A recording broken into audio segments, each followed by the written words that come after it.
Hi everybody, this is Gail from Ladyfingers Sewing Center in Ole, Pennsylvania. We're working on our Eastern PA Shop Hop for 2021.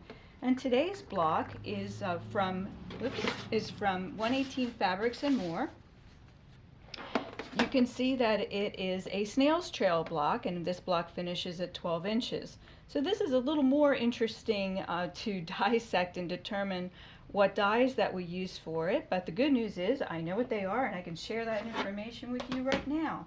So the plan is, with this particular block, we're going to be needing one color each for each of the 5 different shapes that are in the block. If you look here at the light blue, you can see there's a large triangle, a second largest triangle, third, fourth, and then finally a little square, and they curl around, and that's why we call it a snail's trail block.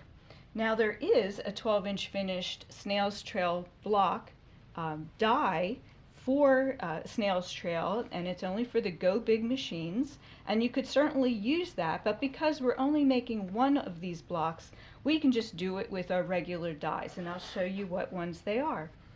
For the outside large triangles, we're going to be using from our 12-inch cube the 6-inch half square triangle. So we've determined that this is a 6-inch half square triangle, and the way we know that is, remember, 12-inch block, if we divided it in half, there's the tips of your triangles. If we sewed 2 of those together, that would create a 6-inch half square triangle. That's the key, that's the giveaway. So I know this has to be a 6-inch finished half square triangle.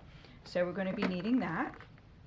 The next die that we will need is the 6-inch quarter square triangle. Now that'll be this guy that fits right here. If we would sew 4 of those together, point to point, that would create a 6-inch quarter square, and that's how we know that that's the right size to use. Then we have from the 12-inch cube the 3-inch half square triangle, and that's this guy right here. After that, from our 6-inch cube, we have the 3-inch quarter square triangle, and that's the last little triangle before we get to the square. And then finally, we're going to need a 1.5-inch finished square, so that's a 2-inch cut, and that is coming from the 6-inch cube as well. So let's cut. Let's see what happens here. This is going to be slightly different in technique than what you've been seeing if you've watched any of the previous videos. Because we only need one shape from each color, or one color from each shape, we're going to be a little tricky about how we determine how to cut this. I'm going to be cutting, since there are 2 triangles here, I'm going to be cutting this one, okay? I've stacked all 4 colors up so that I get one triangle from each color, which is exactly what I need. Now the trick is, we don't want to waste fabric, do we? If I were to lay the mat on this entire piece, I would be cutting more triangles than I need. So what we can do is take a mat and place it just where we need to cut. So this is a good tip for those of you who use AccuQuilt, or those of you who are newer to AccuQuilt and you don't want to waste any fabric. A lot of people don't know this, but if you line this up to only cover the part of, the area that you want to cut, you're in good shape. So I'm just going to lay my fabric down. I'm going to double check. I don't want to waste too much, and make sure my mat is just past the blade area. Notice that I'm using a smaller mat, and that's because if I used a 10 by 10 mat, which is the one that matches up with this die board, and tried to line it up this way, it wouldn't fit into the machine. So the good news is you can just use a mat that fits your need for this. Okay?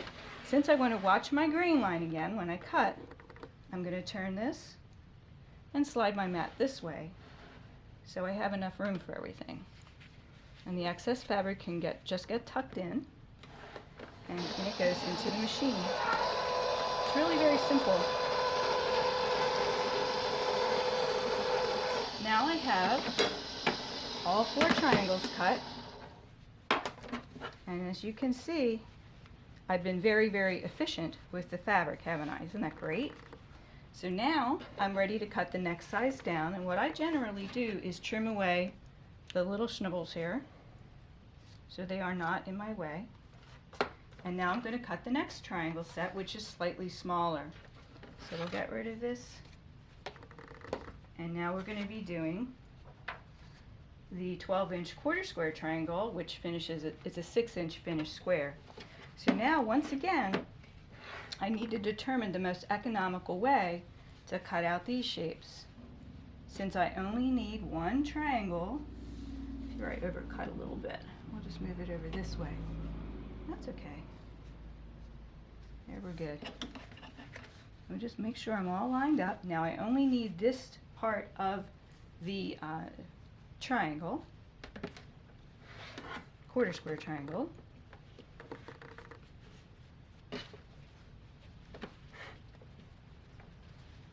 Just double up, just inch it back until I know I've covered the areas I need to cut, and that way I don't have much waste. There we go. And once again, you can see that by using the smaller mat, I can fit everything into this machine very easily. Oh, there we go.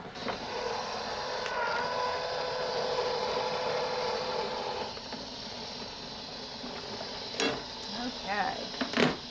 Slide off the mat, and once again, we have our next set of triangles already cut and perfect. And once again, you can see that the dog ears are already cut off for you, which makes piecing a lot easier. Next, we're going to be doing the 3-inch half square triangle, which is the next smaller shape, I believe. Yes. Just trim away these guys. Okay. I only need one of each. This is probably my best corner. Looks like it from here. I can bring this down a little bit. And now I can even convert to an even smaller mat, since these are smaller pieces. Get that out of the way. And I'm just checking to make sure that all the corners are covered. Okay. Oh, I need to come over this way a little bit. It's always good just to double check. Alright, I think we're good to go. Turn it again so that the straight of grain is going into the machine. Now remember, I only need one triangle of one color of each shape for this particular block. I already cut out and pieced an entire block from the allotment of fabric given in the kit. And look, I'm actually cutting 2. It's pretty amazing, isn't it? Next, we have the 3-inch finished, or did I just cut that? Oh, I did just cut that. Whoa, I'm down to the squares now. Oh no, I have the 3-inch quarter square triangle. That's this one. So we're going to do this again. And again, I only need 1/4 of what you see in the shadows, because there's actually 4 triangles here that create the quarter square triangle. So let's see where I can go with this. Maybe this direction is the most economical use of my fabric. Just watch, if you cut in a little bit here, you want to make sure that that's not going to be in the way. I'll come down a little bit this way. And I chewed in there a little bit too. There we go. And again, just cover up the area that we need to cut, so nothing else will get cut. Watch my grain line again.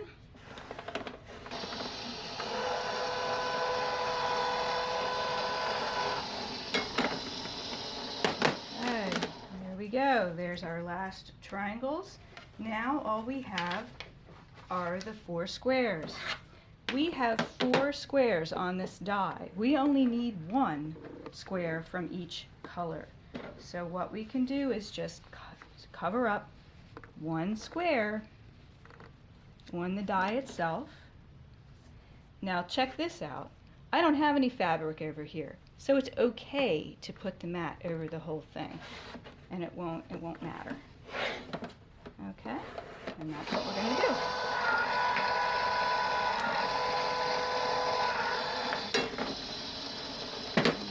Slide off the die, and we have all 4 squares ready to sew. I hope you enjoyed watching how to cut the Eastern PA Shop Hop blocks with the AccuQuilt Go system. And thanks for watching from Ladyfingers Sewing Center in Ole, Pennsylvania.